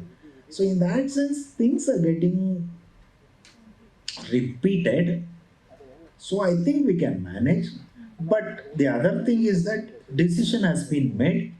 We have started. I understand. So we have to live with this problem. Because we there can't we are go teaching back. later. Here you have to start with that. See, the very first program I have to start with arrays. So naturally, I'm expected to teach everything up to loops, for loops, everything. I just start off with all that. Like C is basically a prerequisite. So I have to do with the prerequisite. I should try to finish the prerequisite in the first 4 hours. I dispute that. I dispute that because C is not a prerequisite for data structures. I can, no, only for practicals it may be a prerequisite. Practicals. Only for practicals it may be. But everything is algorithms only, no? Without practicals, how will I start with data structures? I quite understand that. Probably I think we should have actually given, we can actually restructure our practical programs and probably we can give programs which they can manage. That's the only way out now. But I think it is too late. I'll tell you the reason why we brought this data structures there. Now, this model gives one theory paper for the first 5 semesters. Doesn't come with any practicals. So the subjects which we included there, the first semester is discrete structure without practicals. Second semester computer architecture without practicals. Third semester operating system without practicals. Fourth semester software engineering without practicals. Fifth semester design and analysis of algorithm without practicals. And then it leaves me 1 practicals and 1 theory in all the courses. I mean 2 theory and 2 practicals. What is the theory and practicals? Programming, problem solving lab. Data structures lab. And then in the second semester, Java lab, DBMS lab. Now, if I remove data structures, there is a lot of interdependency there.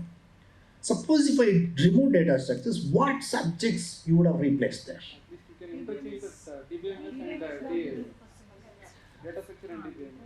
Right.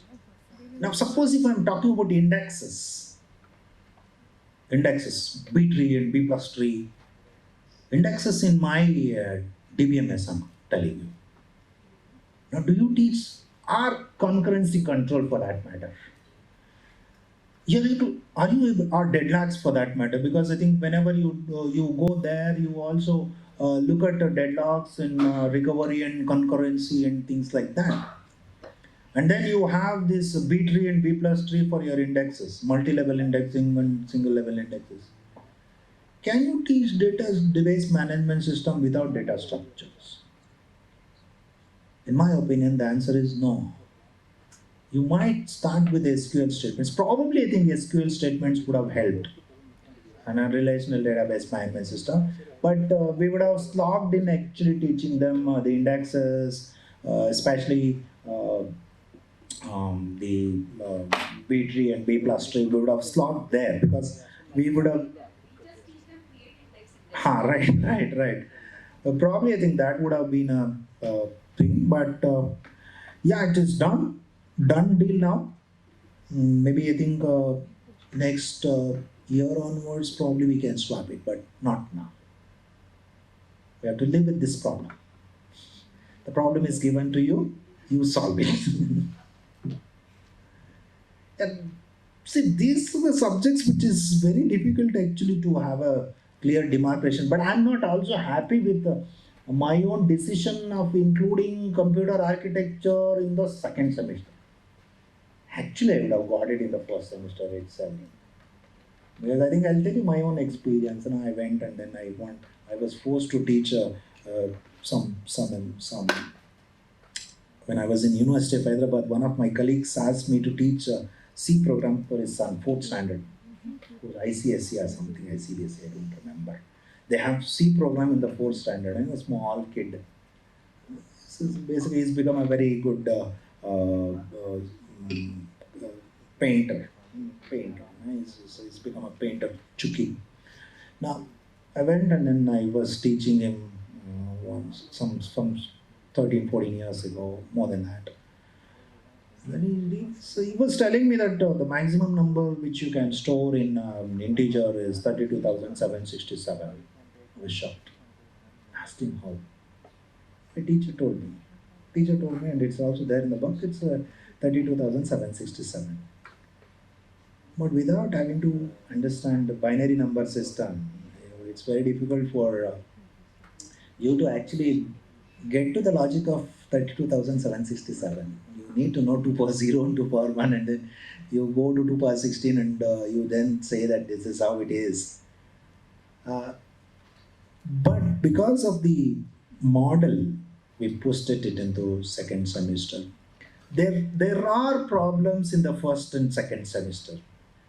Anybody will live with this problem. You put database on top of it, you will have problems. Put data structures on top, you will have problems.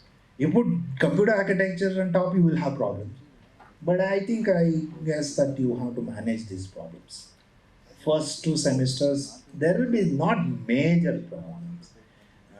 If you go by this model, probably, in my opinion, the data structures lab is a problem. Now, one solution I've been talking about that is that don't start data structures lab for the first 2 months. For the first 2 months, you only live with, even in the data structures lab, you only teach C. Right? Problem solving, complete C. And in the next 2 semesters, next 2 months, you only do your data structures. By that time, they would have got hands-on on C for the first 2 months. They would have learned C in the first 2 months. And then you actually ask them to do the data structures problem in the next 2 months. That's possible. That's the only solution. But I think anything else will have a problem. Anything else will have a problem. You are doing like that? You can do that. Why? Because the moment you start off with the areas you will have to teach, the insertion and deletion and searching and things like that. What? And that's the very first chapter. No, and what I'm trying to say is that you go the algorithmic way in you dealing the data structures. Correct. But So then, you teach them in practicals you teach them only C language, and after that you can go on and teach them the data structures for the next 2 months. But first 2 months, even in data structures lab, you make them do C. In the next 2 months, even in your problem solving lab, you make them do your data structures. So that's the only solution which I can give. 2 months I don't think will be sufficient because we have to start. No, 2 months with For data structures, that how, sir? When we are teaching in the class, we'll be teaching them the theory about arrays, stacks, and everything. When we are teaching them the theory, automatically we are teaching them the algorithms. So naturally, parallelly, when we are teaching them the algorithms, we would like to teach them the programs also, the corresponding programs. If I'm talking about stacks, I'm teaching them the stack operations. I think so naturally, I need to do it practically. No, I think you will get the same number of hours for programming solving as well as data structures. But what I'm trying to say is that you delay in handling the data structures for 2 months. You complete the problem solving lab for the first 2 months, and then you only do your data structures in the next 2 months. But that will not change the number of hours. But anyway, you will have problems. You will not have problems basically if you go by the algorithmic method. Because there are empty number of textbooks which teach data structures or which talks about data structures without having to have any attachments to any of the languages. So I think we need to look at it, the theory subjects of data structures in that manner only. Problem is, sir, both of the different subjects are taught by a single person. If two people are teaching it to both BS and C program separately, then there could be problem. It is there only in the lab. And I don't know, I can't find a teacher who can't teach data structures and C together. Together I can teach. Okay, let them teach both, no. What is the problem? What is the problem? Anyway, I think I can't find a teacher who can't teach C and data structures together. That's all. In the workload, you show only as C program. In the workload, you show only as data structures, but they'll go and then handle both. So we got you completely. You're telling me only the concept in data structure, the algorithmic part, and implement the practicals later. And you're asking us to finish the C part in the first 2 months. But then we have this concept of going theory and practicals hand in hand. So suppose we are discussing arrays in the theory and we give the programs. So it's difficult to finish C in the first 2 months because some programs are asking about structures and unions, and that doesn't have a theory reference at all in C programming, sir. No. C program, we have given it only in the unit 2. Okay, we have not elaborated. We expect them to actually learn C program during that time itself. We expect them, structures and union, we expect them to learn structures and union without having to have the knowledge of structures. How do you manage trees? It is not possible. It is not possible. That will take some time in the C programming. Probably third month we will be coming to the structures and unions. So we can't finish the theory much before what we have explained in the lab. That's correct, but I understand all these problems, but I also knew about all these problems. For us to include all these things, we had no other go, is what I'm trying to say. Because I'm giving you one C structure, what one C says, I can't change one C structure. Within the one C structure itself, I had to. That doesn't happen in BCA, no? I mean, B.Sc Computer Science. It doesn't happen in B.Sc Computer Science. We also teach for 60 hours because the model was such in B.Sc where I could fit it. But this is the model which will not allow me to do that. Even if we delay data structures, the only option for me to have a replacement for data structures was accounting lab or digital electronics and digital electronics lab. But we would have continued with the same thing. We could have not included many of the things which we have included now. Because everything depends on the prerequisite. I can't talk about machine learning without having to have some knowledge on artificial intelligence. I have to have some subjects where data analytics have to have a prior, you follow some flow.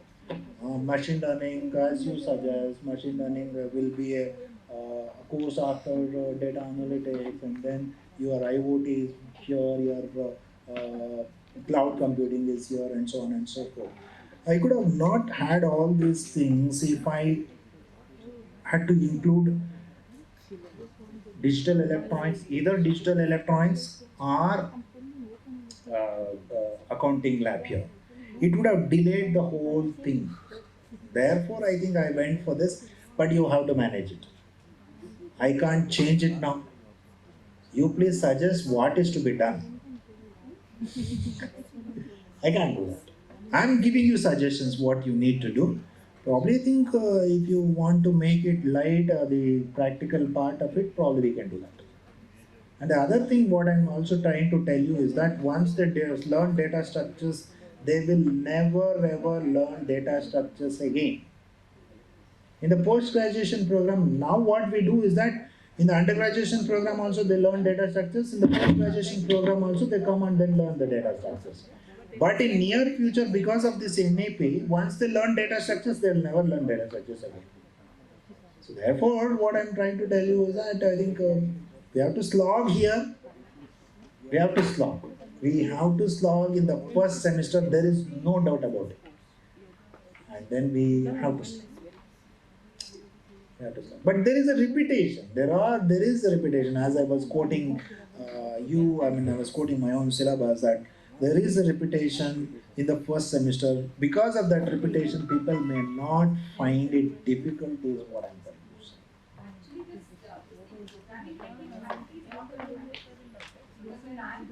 I already finished the two structures. Right. I finished fast, whatever was required. Finished the data types fast. Then after that, immediately after the data types, the different expressions, arithmetic expressions, and then if conditions and relational expressions. And then after that, the loops. That too did not go into all the three types of loops, just did the for loop and the while loop. Then immediately after the loops were over, I started with array and structures. So I finished that, and I then started with data structures. So now what is happening is the C faculty is saying, they are very clever. They are able to do all the programs. I think somehow it's going to be the other way around, because we are going fast. The C faculty will find it convenient, but we people will have to go fast, so that we can start with actual data structures. Yeah, so somewhere I think you have to go with the algorithmic techniques in the initial stage, and probably I think we can do that. I think somehow we have to manage it. Probably I think after 2 months we will have a discussion on the examination pattern. There we will try to do something. But till that time, you just try to push as much as possible. If you look at any of the Western universities, they don't teach C at all. They start either with Python or with Java. That now even in schools they are teaching. The CBSE schools and the ICSE, they have already taught Java. So that's what I'm trying to say. So why are we actually still sticking to that is what I'm trying to say.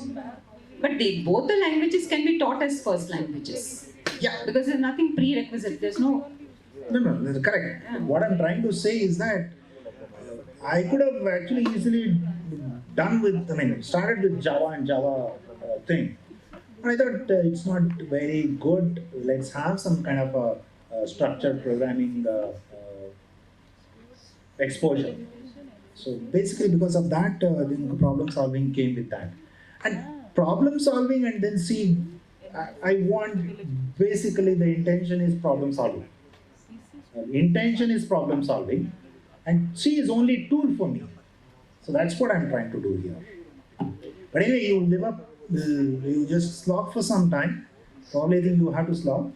Once you finish first semester, do you have problems in the second semester? Do you have problems with this model in the second semester? You will not have problems, but first semester definitely you have to slog, you slog.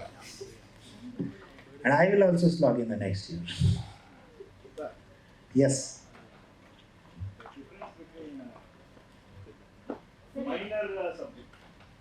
One minor subject and the other one is open elective. Could you please explain in detail the difference between these Minor two? has nothing to do with open electives. Open elective is not from your discipline at all. Completely out of the discipline. Yes. Minor is, it is only few subjects you are studying from your discipline only. Computer science minor itself, meaning I'm not studying two subjects, rather I'm studying only one subject. That is minor for me. Major I would have studied three subjects, minor I will study only one subject. But it is within my computer science. But open elective is out of my computer science. It is not computer science. It is. Is it okay if somebody takes mathematics as minor and some other subject related to maths as open elective? Is it okay? Like what? Maths minor. Physics and computer science as a major he has taken. And mathematics as a minor he has taken. And is it okay if some other subject related to You maths? can't have physics and computer science as major. You can have either physics as major or computer science as major. Which one you want? Only one as major. One as major. The other one is minor. No, that is only for fourth year, sir. For the first 2 years, for the first 2 years, there is nothing like major and minor. Two options I'm studying. Physics and mathematics. All the three will be there till third year. No. Yes. The first 2 years, only two will be there. First only two subjects. Okay. Only two subjects will be there in the first 2 years. Either mathematics and physics, mathematics or history, mathematics or zoology, commerce and economics or something like that. Only two subjects. And then there are minors which are independent entities. Okay, and then open electives. This open elective should not be these two options. Out of science. Out of your options. Out of your options. ನೀವು ಹೇಳಿದ ಥರ first one is a physics and second one is a computer science they have taken in B.Sc.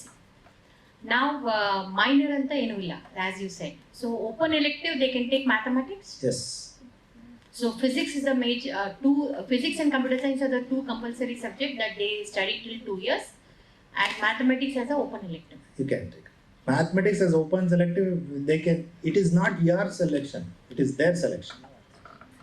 Okay, they have to select. No, that's what the Now, first semester they can choose mathematics, CM or CBZ or whatever it is. Now we can have physics, chemistry, physics, mathematics and something like that. So only two things are there.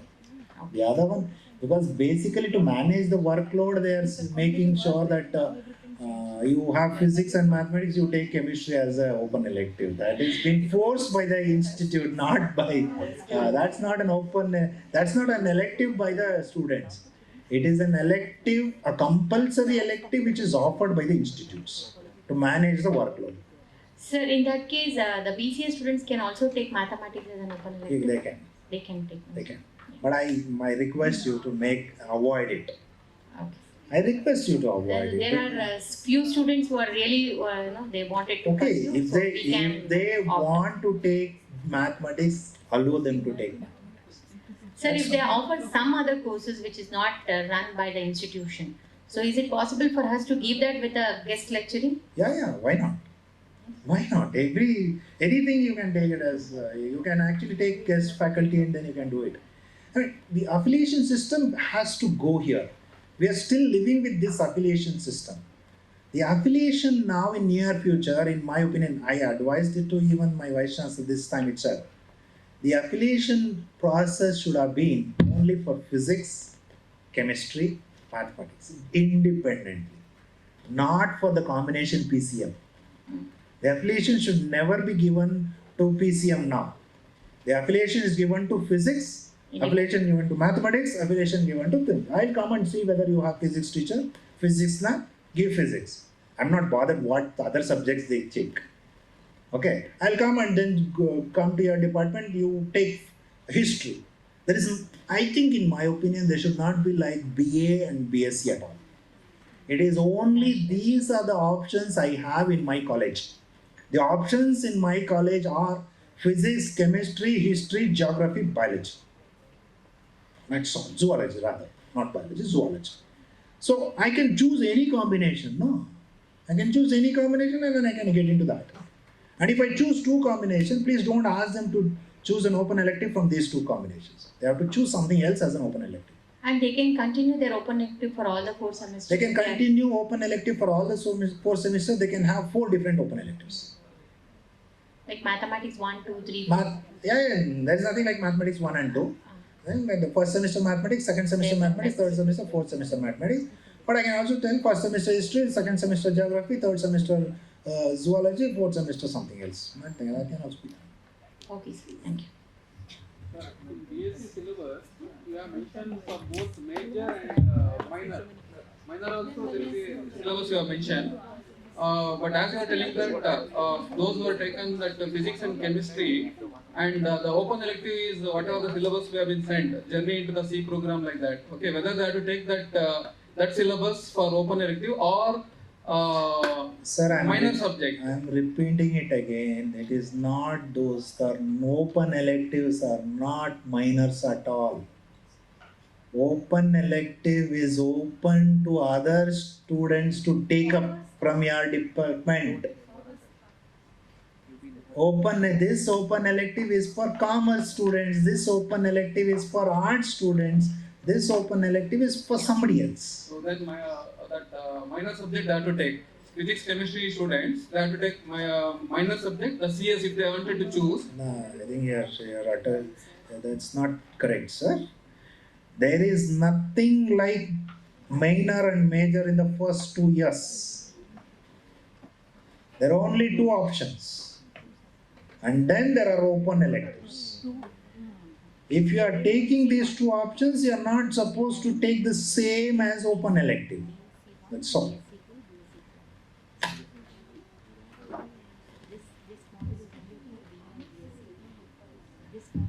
Right. So the 60-40 is for the subjects without practicals also? 60-40 theory and 50-50? 60-40 is only for subjects without practicals. For practicals, it is 50-50. Oh, no, the subjects with practicals, for the C with lab. I've never said that it is subjects with practicals. Oh. It is actually, that's why it is differentiated. It is called CA-C3T theory, data structures, which is 60-40. CA-C5L, data structures lab, it is for 50-50. Operating system, CA-C11T, it is 60. Skill enhancement course, it says 1 plus 0 plus 2. So 1 hour of theory and 2 hours of practicals. 1 hour of theory and 2 hours of practicals. Yeah, that's what it says. So how will be the examination pattern? Not yet decided. Not Not yet decided.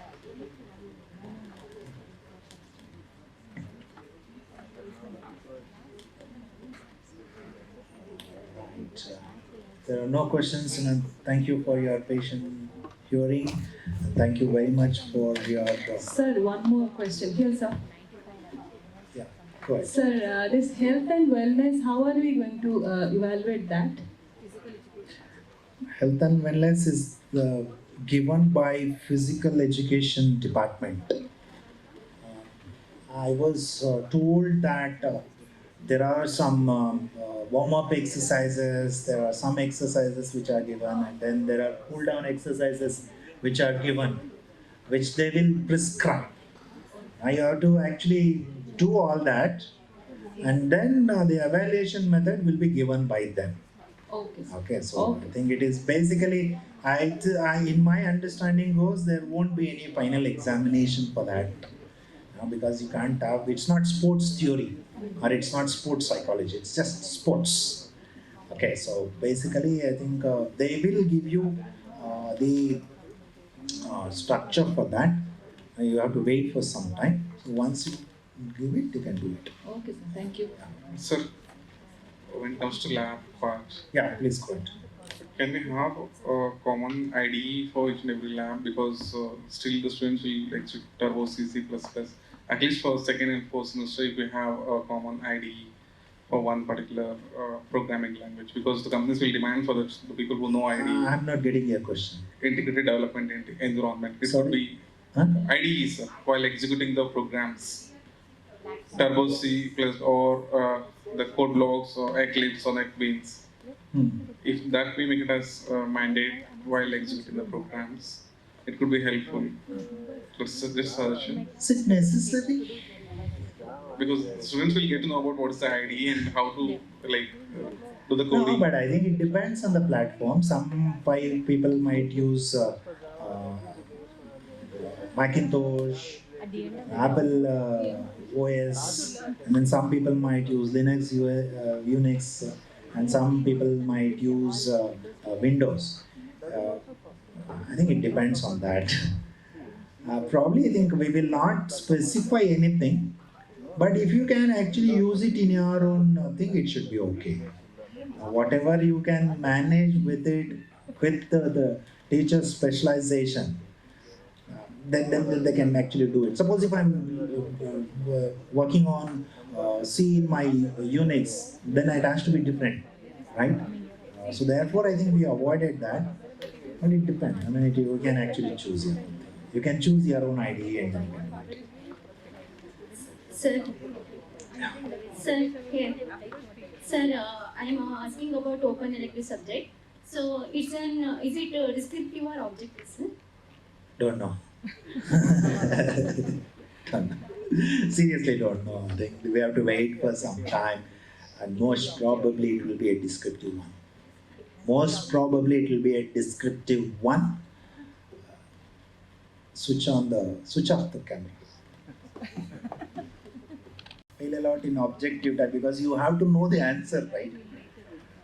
You need not know the answer in descriptive, but you can still pass. I once again thank the KLE Association, KLE Institute for their cooperation. And I think I had told them to arrange for lunch. Is it arranged? Yeah, it is arranged. I think the lunch part the university will bear the cost. You need not worry about it, and we have told it very clearly. And we want everyone to have lunch so that we can discuss over the lunch. Thank you very much for your patience.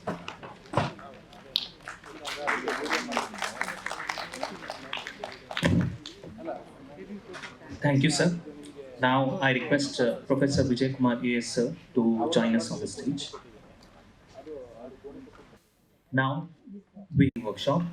I would like to thank Dr. Muralidhar B.M., Chairperson BOS, BCA and B.Sc for enlightening us about NEP and clarifying the doubts. Now I request Professor Vijay Kumar A.S. to present token of gratitude to Muralidhar sir.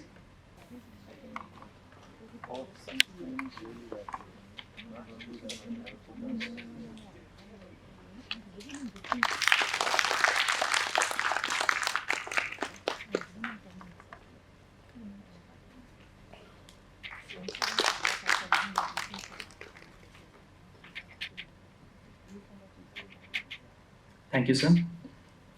Professor Vijay Kumar A.S., Principal, KLE Society's Degree College, Nagarabhavi, is the driving force behind all the activities carried in our college. I thank Vijay sir for the constant support and guidance in conducting this workshop. Thank you, sir. I would like to thank all the faculty members of various colleges for participating in this workshop. Thank you for being patient audience for your questions and suggestions. Thank you. I would like to thank all the faculty members of our college and volunteers for making this workshop a success. Thank you, one and all. The feedback link will be shared on the WhatsApp group. Please do fill the form. Also, collect the attendance certificates after the lunch. Now, I request all of you to join us for the lunch. Volunteers, please lead all the participants to the lunch. Thank you.